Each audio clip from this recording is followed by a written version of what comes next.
Hi, my name's Andy and I work for the Pace Trust, and we work in Poole, Bournemouth and Christchurch doing assemblies, RE lessons and lunchtime clubs. Going to think today about a word called temptation. But before that, I don't know if any of you ever played a game called Simon Says. Now what you've got to do is you've got to listen out really carefully to whether or not I say Simon says to do something, and if I don't say Simon says it, you don't do it. Okay, so Simon says, put your hands on your head. Simon says, put your hands on your knees. Simon says, do some star jumps. Simon says, run on the spot and sit down. If you're sitting down, you are now out, because Simon didn't say it.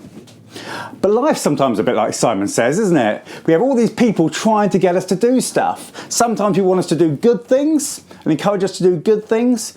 Sometimes people try and get us to do things that maybe we know that we shouldn't be doing. Sometimes we have people make us feel a bit like we're on a tug of war. And sometimes it's not just people. Sometimes we ourselves have that tug of war happening in our own head. Imagine you go to the shop and the little old lady there gives you too much change. Do you slip the change back in your pocket and walk out the sweet shop? Or do you say, excuse me, you've given me £1 too much? Maybe you've broken a window or you've done something and a teacher says, did you do that? And you think, ooh, if I tell a lie, I might get away with it. And if I say the truth, I might get in trouble. So you think, do I tell a lie or do I tell the truth? Maybe there's someone, a friend of yours, that's sat on their own and you're sat with the cool kids. And you're thinking, well, do I do the right thing and go and be with my friend? Or do I do the easy and popular thing and stay sat with the cool kids? We all have those choices to make about whether to do the right thing or the wrong thing. We all get tempted. I like The Simpsons, and with Homer, there's this great picture where he has, on one side, he has like a devil saying, go on, drink beer, eat donuts. And on the other side, he has like a little angel saying, eat a salad, be good. And he has that dilemma. Which does he do? Does he eat donuts and drink beer?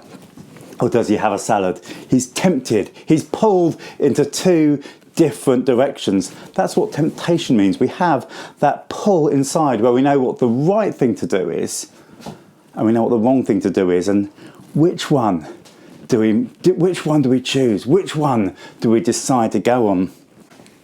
Right at the beginning of the Bible, there's a story about temptation. Right at the beginning, Adam and Eve are in the garden. And it's all beautiful, and God says you can eat anything from any of the trees apart from that one. That one you can't eat. That one, if you eat it, you'll die. Really serious. And one day there was a snake who said to Eve, did God really say that you can't eat anything from the fruit of that tree, of the knowledge of good and evil? And Eve was like, yeah, we did. Yeah. And said, and if we eat that, we'll die. And the snake said, well, you won't really die. God didn't really, if you eat that, you'll become like God himself. And Eve thought, that sounds quite cool. And she looked at the fruit and it looked really nice and it looked really tasty and really tempting. And you know what?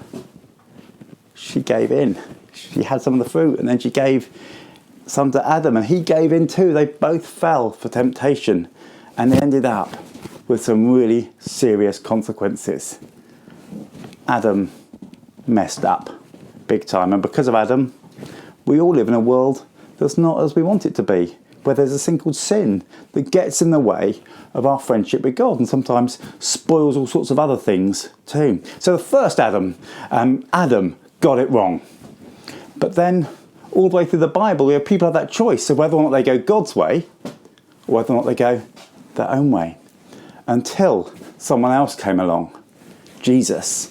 Now Jesus, the Bible said, was tempted in every way and yet was without sin. There's a story where Jesus was in the desert and the devil tried to tempt him with all sorts of things, with giving him all the kingdoms of the world, when he was hungry trying to turn stones to bread. The devil tried to tempt him and yet Jesus always said no. And right at the end, when Jesus was about to die, he must have been really tempted to say, get me out of here. But he said an amazing prayer. He said, Lord, if it's possible, let this cup be taken from me, but not my will, but yours be done. And Jesus went through his whole life not falling for temptation. He lived a holy and a perfect life. And in many ways, he was like a second Adam, an Adam who did it right. And because Jesus did it right and didn't fall for sin, he was able to win for us a fresh start and a friendship with God. So he was tempted, but rather than saying yes, he said no. So Jesus was like a second Adam, an Adam who didn't get it wrong. And because Jesus didn't get it wrong, Jesus didn't fall for temptation. He lived a holy, perfect and blameless life. And we can follow his example. But more than that, he did life the way God wanted it to be done. And he was a holy and perfect sacrifice so that we could have that friendship with God. Adam messed up. Jesus put it right. Jesus is like a second Adam. So what about us? What do we do when we get a bit tempted, when we feel a bit pulled from one way to the other? The Bible gives us a great verse, and it says this: no temptation has overtaken you except that which is common to people. God is faithful, and he will not let you be tempted beyond what you can bear. But when you are tempted, he will also provide a way out so that you can endure it. So what happens when we're tempted, when we're pulled to go either way? A couple of little suggestions. Firstly, I believe we can pray and say, God, help me to make good choices. Help me to choose the right thing. Also, I think listen to that thing feeling in your tummy, whether you have a peace or not about something. Actually, I believe that God gives us what's called a conscience. Sometimes if it doesn't feel right, I'd say don't do it. Doing the right thing is difficult, but the more we do it, I think it gets easier. And even when we mess up, even when we get it wrong, I believe we believe in a God who forgives us and gives us another chance to do it right the next time. So shall we just have a prayer? Dear God, we thank you that even when we're tempted to do things, thank you that you want to help us, you want to change us, and you want us to make those good choices, those kind choices.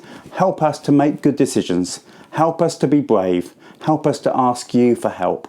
And help us to be wise in all that we do. This we ask in your name. Amen.